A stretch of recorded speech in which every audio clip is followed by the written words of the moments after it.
Also something more subtle. Say you're a street photographer and you're trying to get candid shots. When you walk around with this, honest to God, you can put gaffer's tape over the logo. People are still going to notice you with this, and especially if you have a pretty decent lens. And this is the 24-105L lens on here, which isn't even the biggest of Canon's, mid-range zoom lenses right here.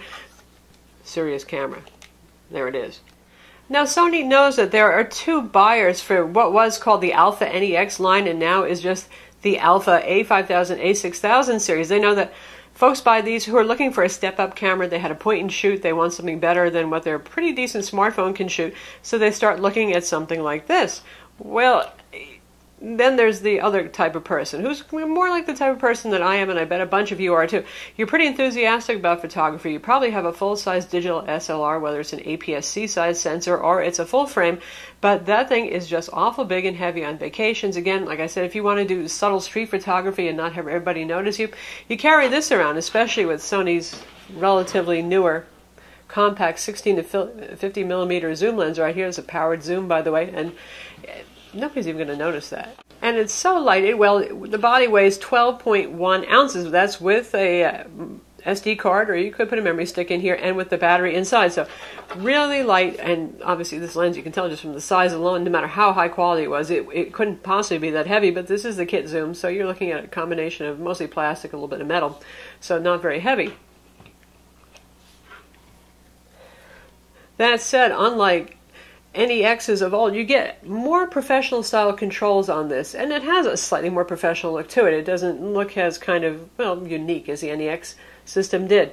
Things like the dials back here, we get, thank goodness, our standard PASM, intelligent auto, and everything else kind of control. A secondary dial over here for controlling stuff on the menu system. The menu system also uses the Sony Alpha style. Gone is the old NEX kind of point and shoot oriented icon based thing that I never really loved, but maybe somebody out there did. I don't know. Pretty much everybody's always complained about it. We got the pop-up flash over here as well.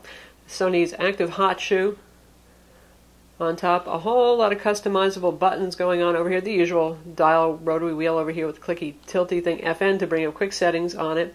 Your playback, your programmables. Another customizable up here, and obviously this is your shutter button and the on-off. And notice that there's a decent grip on here.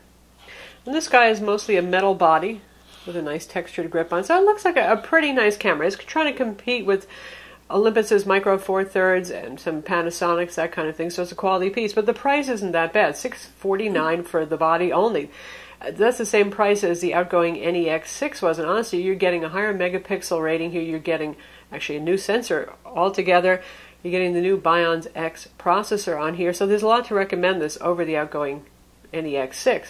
The NEX7 is also going away. Sony wants people, I think, to move into the Alpha 7 that we also review, which is a full frame, a lot more expensive though. But honestly, given the new sensor on here, the very good Bions processor, I personally would pick this over the NEX7 if you find one still in a store somewhere. And to show the evolution of the NEX line, now I have the funny little accessory flash that came in the box. Here's the original NEX5. Looks more like a hybridized point and shoot, doesn't it? Notice there's no viewfinder on here anywhere. You got the LCD on the back, and then that's that. This guy, one of the things that adds over the A5000 is the OLED viewfinder. Something that Sony really excels at. We've liked that a lot on their RX10, on their A7, and again here. And that's a 1.4 million dot viewfinder. Yes, that resolution actually does go down a bit from the NEX6, NEX7, but you know what, it still looks pretty good. So I know some people are saying, how could Sony ever downgrade a spec on this? Well, considering that they're keeping the price at $649 and everything else got so much better, I think it's okay. Now, I'm going to continue to provide some specs, but you know how it is with cameras, especially if you're camera enthusiast types, there's myriad specs. You can visit Sony's website and get all those. I'm going to describe the experience of using the camera, how well it does, and some of the key specs without getting extra super geeky and giving you what you could actually read yourself on a website. So here's what our display looks like. This is a 3-inch LCD that actually has an outdoor brightness mode that's pretty good and functional. We have 90-degree tilt in this direction, and then we have 45-degree down. We do not have sideways. We do not have the flip it and drop it down beneath the body like some bigger Sony Alpha digital SLRs have. This one is 921,000 dots. Again, it's 3 inches, so that's about the equivalent of 800 by 600. Now, right now it's in intelligent auto plus mode, so say we put it in something like program where you can actually control some more things. We have a little screen that gives you a hint on what those things do. You can turn off that little hint screen if you want. So say we hit the function button right now. Here we have quick access to things like white balance or flash control, all sorts of handy things. So that's pretty darn useful. Now, if you're shooting in something like Intelligent Auto, it's going to set all of that stuff for you. You can choose your creative style. You get the idea right there. And if we hit the menu button to see what the menus look like, there you go. Standard Alpha menus. Any of you who've used a Sony Alpha digital SLR will find these familiar. So gone are the little icons that you have to click on an icon and then explore and try to find where your settings are. I think this is much more straightforward. Obviously, as you can see here on the screen, you can shoot in JPEG in various qualities. You can shoot in RAW in JPEG, which I always recommend, even though this has quite a good JPEG engine on camera. I haven't always said that about Sony cameras, but this one actually really brings out the colors, brings out the contrast. It does still like to over-sharpen, so sometimes your grasp can be a little bit dizzying, but overall I think it does a good job. Anyway, Sony's usual aspect ratio is 3:2 right there, which is a little different from the usual 4:3 that you'll see on other cameras. And you can shoot in AVC HD video, which is, most common. And for AVC HD, you can see all the options that we have here. So pretty healthy, all the way up to 24 megabit per second for 60i, 28 if you go up to 60p, and then you've got 24p. Obviously, if you're in a different country where you have 50i and 50p instead, you'll just see 50i and 50p instead of 60. Now, one of the benefits of this camera compared to other compact cameras and even SLRs is the fact that it's a mirrorless camera. What does that mean? It means no pentaprism, no difficulty with pulling focus. It can do continuous autofocus. And Sony has done a lot of improvement with their continuous autofocus for shooting still shots, too. You can do up to 11 frames continuous shot. And now we have continuous autofocus. There's no more of that, put it in that funny priority mode that they used to have, and it really initially focuses in the first shot and then uses that same focus for all of them. Now it really does continually autofocus.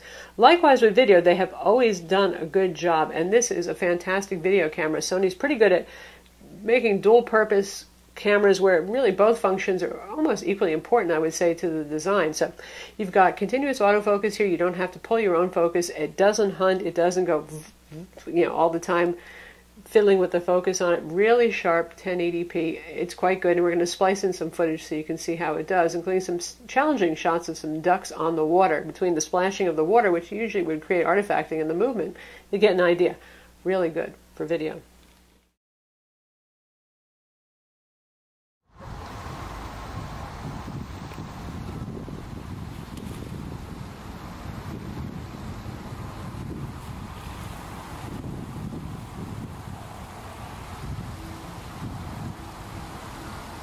And speaking of video, as with Sony cameras, there's always a little red button to press. They have made it harder to press. I don't know if people accidentally were triggering it before, but it's kind of a little bit off angle over here, and you got to work a little hard to press it because it's kind of no longer sticking out anymore. You can shoot in any of the modes that you want, or you can actually put it in movie mode if you want, and then you can change all of your settings, your aperture, your shutter, that kind of thing. Now, when you're doing something like shooting video, you probably want to use a continuous aperture lens if you can. Obviously, the kit lens is a budget lens. That means the aperture varies depending on where you're zooming. See how it says 3.5 to 5.6 for your aperture? The aperture will change.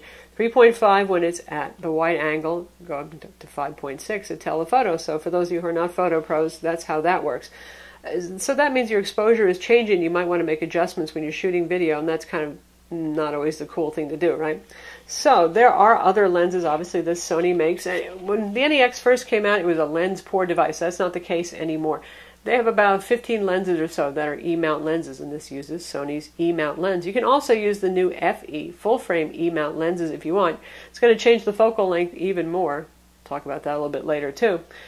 But anyway, this is their step-up lens right here, and this is not too huge a lens. This is obviously constant aperture f4, 16 to 70 millimeters. So this is kind of equivalent to that Canon L f4 lens that I showed you, because if you do the conversion, this is an APS-C sensor, so that means 1.5 is the multiplication factor to get to your usual full frame or 35 millimeter measurement. This equals your 24 to 105 zoom lens.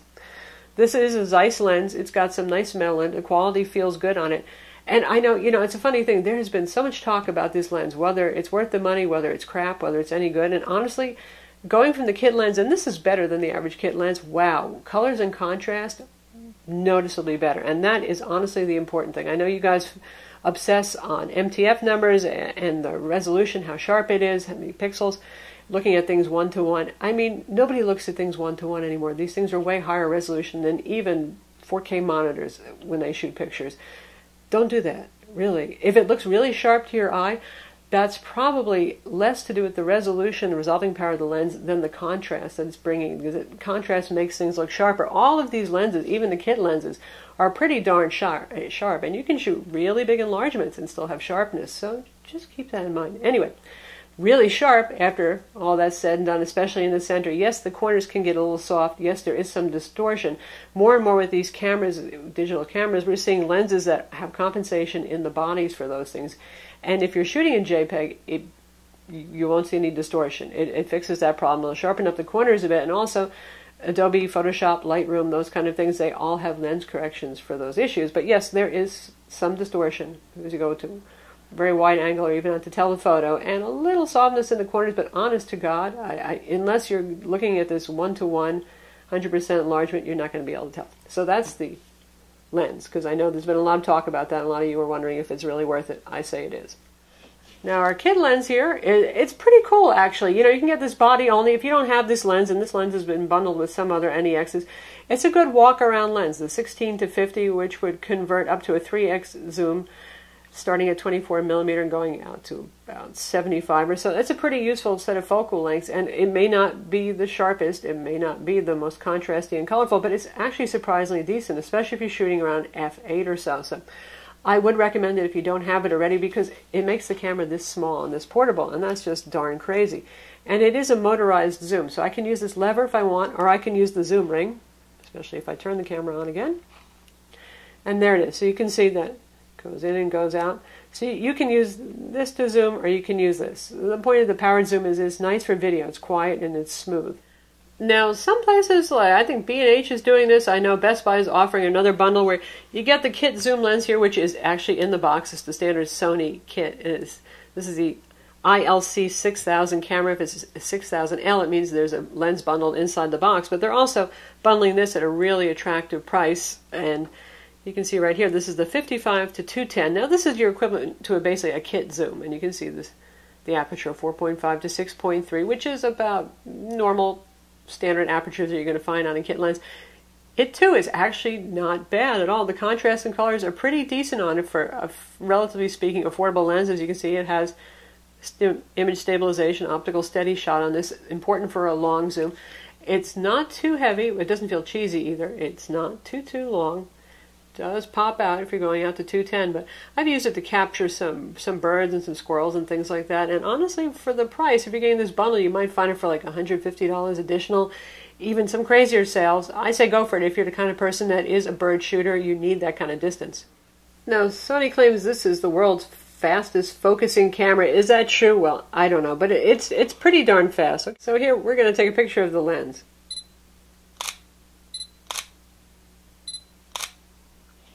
We're going to focus on something really close, which is the lens cap that's right over here, which you can do at wide angle. Yes, it's a fast focusing camera. 179 point autofocus, that's 179 point of phase detection. And what's important, the coverage is improved to 92% of the viewing area. It used to be 50% on our older NEXs, so more points where it can actually use the phase detection autofocus, and it has 24 point traditional contrast detection also.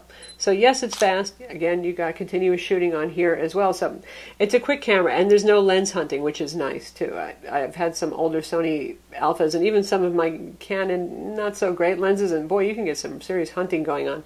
Even in low light, this is a pretty good focuser. It has a amber focus assist light, and I always find that turning that off on Sony cameras makes for better autofocusing. Go figure. As you can see here, it has Wi-Fi